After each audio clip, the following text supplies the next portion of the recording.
In this video of agriculture, I'll start from horticulture crops. 2015 में India second largest producer था fruits और vegetables का after China.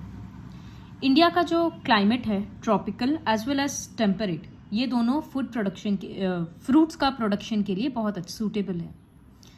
हर state का क्या कौन सा फ्रूट फेमस है वो लर्न करना पड़ेगा. जैसे mangoes of Maharashtra, Andhra Pradesh, Telangana, Uttar Pradesh and West Bengal.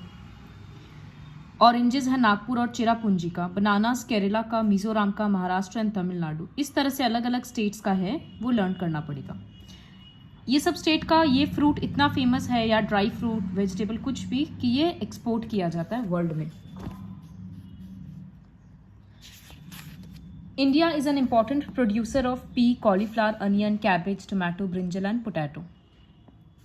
उसके बाद नॉन फूड क्रॉप्स जो खाने के लिए नहीं है, उसमें एक है रबर.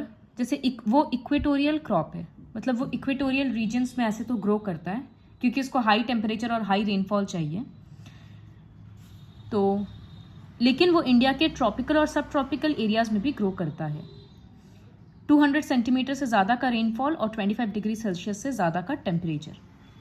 रबर एक बहुत इंपॉर्टेंट इंडस्ट्रियल रॉ मटेरियल है क्योंकि रबर से बहुत सारा प्रोडक्ट्स बनता है. ये साउथ इंडिया में मोस्टली कल्टीवेट किया जाता है. Next is fibre crops. Fibre crops मतलब वो क्रॉप जिससे कपड़ा बनाने के लिए काम आता है, जैसे कॉटन, जूट, हेम्प और नेचुरल सिल्क. इसमें से पहला 3 तो क्रॉप है जो सॉइल में ग्रो किया जाता है, और सिल्क है वो सिल्क वॉर्म से मिलता है, ये हम लोगों को ऑलरेडी पता है. सिल्क वॉर्म को मलबेरी लीव्स खिलाया जाता है, उसको रियर किया जाता है, फिर वो सिल्क सिक्रीट करता है. तो rearing of silk worms for the production of silk fibre is known as sericulture. Cotton grow करने के लिए ब्लैक सॉइल का ज़रूरत पड़ता है. बहुत हाई टेम्परेचर होना चाहिए और लिटिल रेनफॉल होना चाहिए. 210 Frost free days and bright sunshine. 8 months almost लगता है कॉटन को ग्रो करने में, और ये खरीफ क्रॉप है. महाराष्ट्र, गुजरात, कर्नाटका, इन सब स्टेट्स में ये कल्टीवेट किया जाता है. 2015 में इंडिया सेकेंड लार्जेस्ट प्रोड्यूसर था कॉटन का आफ्टर चाइना. फिर है जूट. जूट को गोल्डन फाइबर बोला जाता है उसके कलर के कारण. जूट को ग्रो करने के लिए एकदम फर्टाइल एलुवियल सॉइल चाहिए होता है. जूट जब ग्रो करता है तो वो बहुत मिनरल सॉइल का ले लेता है. तो ये जनरली फ्लड प्लेन्स में ग्रो किया जाता है ताकि हर साल जब फ्लड आता है तो वो सॉइल अपने आप रिप्लेनिश हो जा रहा है. टेम्परेचर हाई चाहिए. वेस्ट बंगाल, बिहार, आसाम, इस तरह के स्टेट्स में जूट का कल्टीवेशन होता है. इससे Ghani bags, mats, ropes, yarn, carpet, इस तरह का चीज़ बनता है. लेकिन जूट थोड़ा एक्सपेंसिव है, और अब सिंथेटिक फाइबर्स इतना ज़्यादा मार्केट में आ गया है कि जूट का डिमांड कम होते जा रहा है. Technological and institutional reforms. Agriculture India में थाउजेंड्स ऑफ ईयर्स से प्रैक्टिस किया जा रहा है, लेकिन अब वो लिमिटेड लैंड से ज़्यादा प्रोड्यूस करते जाना है अगर, तो वो बिना टेक्नोलॉजी के पॉसिबल नहीं है. कितना ही इरिगेशन सोर्सेज को हम लोग अपडेट कर दें या कुछ भी कर दें, फिर भी फर्दर टेक्नोलॉजी का इनपुट उसमें चाहिए. Agriculture provides livelihood to more than 60% of its population. तो इतना पॉपुलेशन जब एग्रीकल्चर पे डिपेंडेंट है तो इसका मतलब इस इंडस्ट्री को इम्प्रूव करना बहुत ज़रूरी है. काफ़ी सारा मेजर्स अडॉप्ट किया गया था, जैसे कलेक्टिवाइजेशन, लैंड को कलेक्ट करके एक बड़ा लैंड में प्रोड्यूस करना, कंसोलिडेशन ऑफ होल्डिंग्स, कोऑपरेशन का फॉर्म होना, जमींदारी सिस्टम को बंद करना, ये सबको प्रायोरिटी दिया गया था जब कंट्री इंडिपेंडेंट हुआ था. फिर land reform was the main focus of the first 5-year plan. Right of inheritance जो है कि एक फादर का डेथ के बाद उसके सन्स में, डॉटर्स में लैंड डिवाइड हो जाएगा, तो उसके वजह से क्या होता है, एक लैंड बहुत छोटे छोटे टुकड़ों में बट जाता है, जिसकी वजह से कल्टीवेशन ठीक से नहीं हो पाता.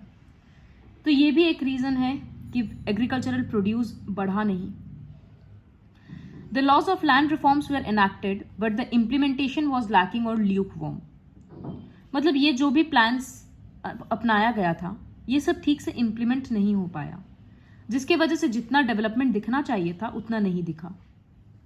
फिर जब ग्रीन रेवोल्यूशन स्टार्ट हुआ तो उसमें भी क्या हुआ कि कुछ कुछ स्टेट्स को ही बेनिफिट हुआ, जैसे पंजाब, हरियाणा, उत्तर प्रदेश, इन सब स्टेट को। पूरे इंडिया में इसका इफेक्ट यूनिफॉर्मली नहीं दिखा।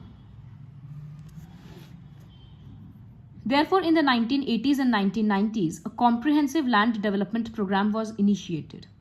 तो जब ये सारा मेजर्स फेल होते हुए दिख रहा था, तो एक और डिफरेंट अप्रोच अपनाया गया, जिसमें इंस्टीट्यूशनल और टेक्निकल रिफॉर्म्स लाया जाएगा। क्या क्या चेंजेस था? जैसे अगर ड्रॉट, फ्लड, साइक्लोन, इन सब के कारण अगर क्रॉप खराब हो जा रहा है तो फार्मर को रुपया दिया जाता था इंश्योरेंस के तौर पे। ग्रामीण बैंक खोला गया, कोऑपरेटिव सोसाइटीज वगैरह सेट किया जाने लगा ताकि बैंक से लोन लेने में इजी हो।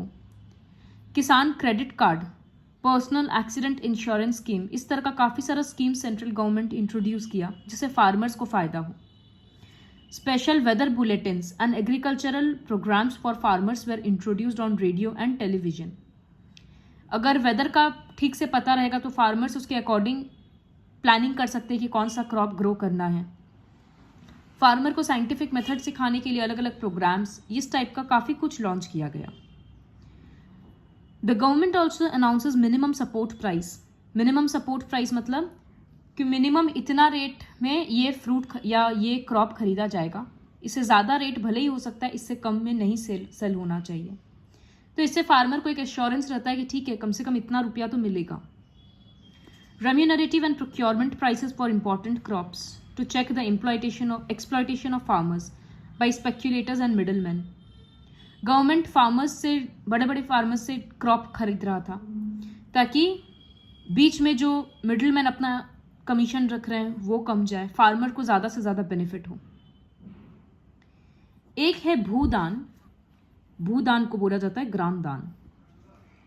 तो गांधी जी डिक्लेयर किए थे, Gandhi ji declared Vinoba Bhave as a spiritual आयर, मतलब उनके मरने के बाद वो उनका सब कुछ संभालेंगे, विनोबा भावे, क्योंकि वो सत्याग्रह में काफ़ी आगे आगे थे बाकी सत्याग्रही के साथ। तो जब गांधी जी का डेथ हुआ उसके बाद विनोबा भावे पद यात्रा स्टार्ट किए, मतलब पैदल चल चल के वो पूरे कंट्री में घूमते और गांधी जी का मैसेज स्प्रेड कर रहे थे। तो वो एक बार आंध्र प्रदेश के गांव में लेक्चर दे रहे थे, तो कुछ लैंडलेस लेबर्स वहाँ पर आकर अपना प्रॉब्लम्स वगैरह डिस्कस किए कि इस तरह से जब ज़मीन ही नहीं है तो हम लोग क्या कर सकते हैं ऑल। तो विनोबा भावे उस टाइम पे कोई प्रॉमिस नहीं किए, लेकिन वो उनको बोले थे कि ठीक है, हम गवर्नमेंट से बात करेंगे कि आप लोगों को कुछ ज़मीन दिया जाए। Suddenly Shri Ramchandra Reddy stood up and offered 80 acres of land to be distributed among 80 landless villagers. तो वो हर एक विलेजर को मतलब हर एक लैंडलेस विलेजर को एक एकड़ जमीन दे दिया। इसको बोला गया भूदान, क्योंकि वो भूमि का दान किया ना, जमीन दान किया। Later he travelled and introduced his ideas widely all over India.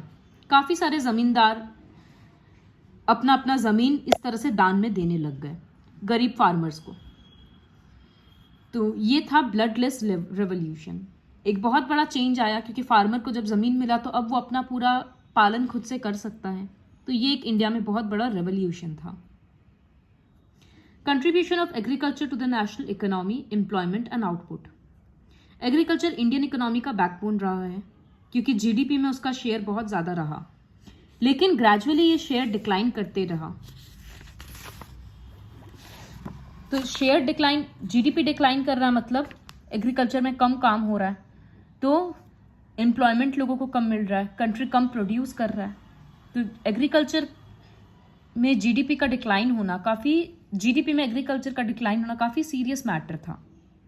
Considering the importance of agriculture in India, government of India made concerted efforts to modernise agriculture.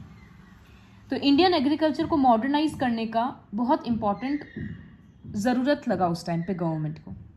इसके लिए एग्रीकल्चर रिसर्च सेंटर्स सेट किया गया, agriculture के लिए अलग universities set किया गया ताकि वहाँ पर फार्मर्स आके सीखें और साइंटिफिक मेथड से फार्मिंग करें।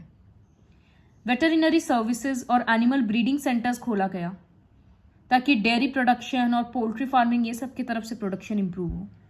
हॉर्टिकल्चर को डेवलप किया जाने लगा। इस टाइप से सब चीज़ में इन्वेस्टमेंट किया जाने लगा। इनफैक्ट मीटीरियोलॉजी में भी इन्वेस्टमेंट किया गया ताकि अगर वेदर ठीक से प्रेडिक्ट हो पाएगा तो फार्मर्स को प्रॉब्लम कम होगा। रूरल इंफ्रास्ट्रक्चर को भी डेवलप किया जाने लगा। क्योंकि अल्टीमेटली जब विलेजेस डेवलप होगा तभी जाकर सब ओवरऑल इंडिया का इकोनॉमी इंप्रूव हो सकता है। जीडीपी तो थोड़ा बहुत इंप्रूव हुआ उसके बाद, लेकिन फिर भी सफिशिएंट एम्प्लॉयमेंट अपॉर्चुनिटीज कंट्री में नहीं आया। ये ग्रोथ रेट काफ़ी स्लो था। एक्चुअली मेन प्रॉब्लम ये था कि इंडियन फार्मर्स को बड़े बड़े इंटरनेशनल कंपनीज का सामना करना पड़ रहा था। बहुत सारे डेवलप्ड कंट्रीज में क्या होता है, गवर्नमेंट फार्मर्स को सब्सिडी देता है या बहुत सस्ता में क्रॉप्स खरीदता है, क्योंकि वो लोग चाहते हैं कि ज़्यादा से ज़्यादा फार्मिंग हो सके, क्योंकि वहाँ पर फार्मिंग का ज़्यादा बिजनेस नहीं है। तो गवर्नमेंट फार्मर्स को बहुत ज़्यादा हेल्प करते हैं।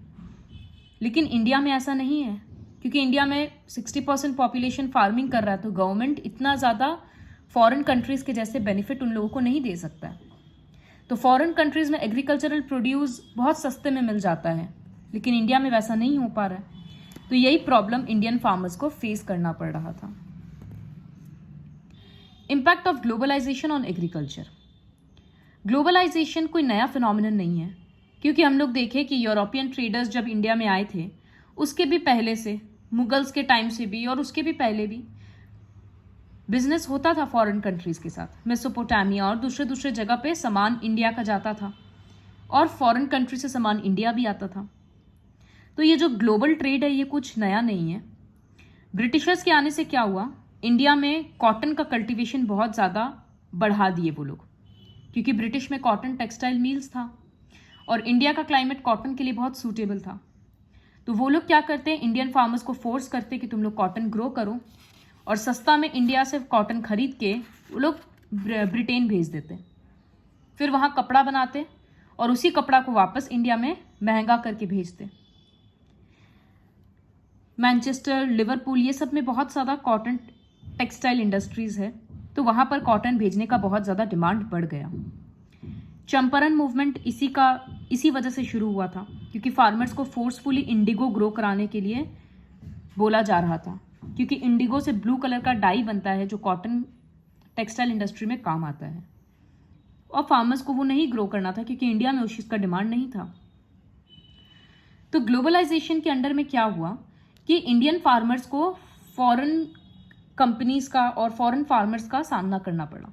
लेकिन अभी अभी जैसा हम बताएं कि वो सब कंट्रीज़ में सब्सिडी बहुत ज़्यादा फार्मर्स को दिया जाता है, हर चीज़ बहुत कम रेट में फार्मर को दिया जाता है, तो उनको काफ़ी बेनिफिट होता है, और वो इंडिया में हो नहीं सकता। तो इंडियन फार्मर्स को बहुत ज़्यादा लॉस होने लगा। Indian agriculture finds itself at the crossroads. To make agriculture successful and profitable, proper thrust should be given to the improvement of the condition of marginal and small farmers. Big farmers और rich farmers को improve करने से कुछ नहीं होगा। जो एकदम गरीब किसान है उन लोगों के प्रति बहुत ज़्यादा ध्यान देने का ज़रूरत है। ग्रीन रेवोल्यूशन एक काफ़ी प्रॉमिसिंग एस्पेक्ट था, लेकिन जैसा कि बताए हैं कि कुछ कुछ स्टेट्स में ही उसका बेनिफिट देखा गया, और अब ग्रेजुअली समझ में आ रहा है कि ग्रीन रेवोल्यूशन का बहुत सारा डिसएडवांटेजेस भी हुआ, जिससे ओवर इरिगेशन की वजह से अंडरग्राउंड वाटर कम हो गया, लैंड का ओवर यूज़ करने से, फर्टिलाइजर पेस्टिसाइड यूज़ करने से सॉइल पोल्यूशन हुआ, एक्विफायर्स मतलब अंडरग्राउंड वाटर सूखते गया। तो ये काफ़ी अब ये प्रॉब्लम्स धीरे धीरे सामने आया।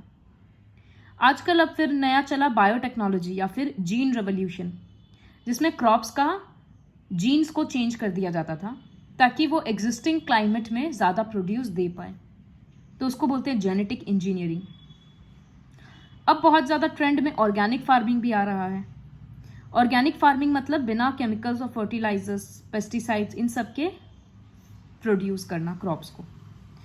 सिंस सब कुछ इसमें नेचुरल होता है, तो अभी तक इसका तो कुछ साइड इफेक्ट समझ में नहीं आया। हो सकता है आने वाले टाइम में पता चलेगा कि ये जो जीन रेवोल्यूशन है इसका भी कुछ कुछ अलग अलग प्रॉब्लम्स है, बट अभी के लिए बायोटेक्नोलॉजी एक काफ़ी प्रॉमिसिंग एस्पेक्ट है।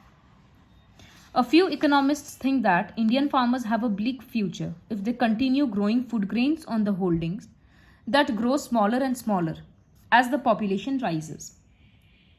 काफ़ी इकोनॉमिस्ट्स को लगता है कि अगर इंडियन फार्मर्स इसी तरह से खाली क्रॉप्स ग्रो करने में रहेंगे तो आगे जाकर और भी प्रॉब्लम होगा, क्योंकि पॉपुलेशन बढ़ते जा रहा है, तो एग्रीकल्चर के लिए लैंड तो और भी कम होते जाएगा।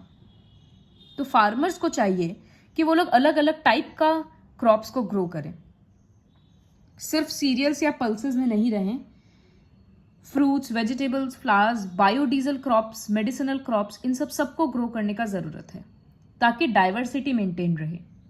और इंडिया का क्लाइमेट इतना डाइवर्स है कि ये चीज़ पॉसिबल भी है। बाकी सारा क्रॉप्स तो इसमें से पता है क्या होता है, लेकिन ये बायोडीजल क्रॉप्स क्या होता है? तो कुछ कुछ क्रॉप्स होता है जैसे जजोबा, जट्रोफा, इन सबको बर्न करके एनर्जी प्रोड्यूस किया जाता है। जैसे डीजल पेट्रोल बर्न करते हैं, ऐसे हम लोगों को पता है कि कुछ भी ऐसे बर्न करेंगे तो पॉल्यूशन होगा, लेकिन इन सबको बर्न करने से पॉल्यूशन कम होता है, बहुत ज़्यादा स्मोक नहीं निकलता है और हार्मफुल केमिकल्स, हार्मफुल गैसेस नहीं रिलीज होता। तो इसी वजह से इसको बायोडीजल क्रॉप्स बोलते हैं। This is all about the chapter agriculture.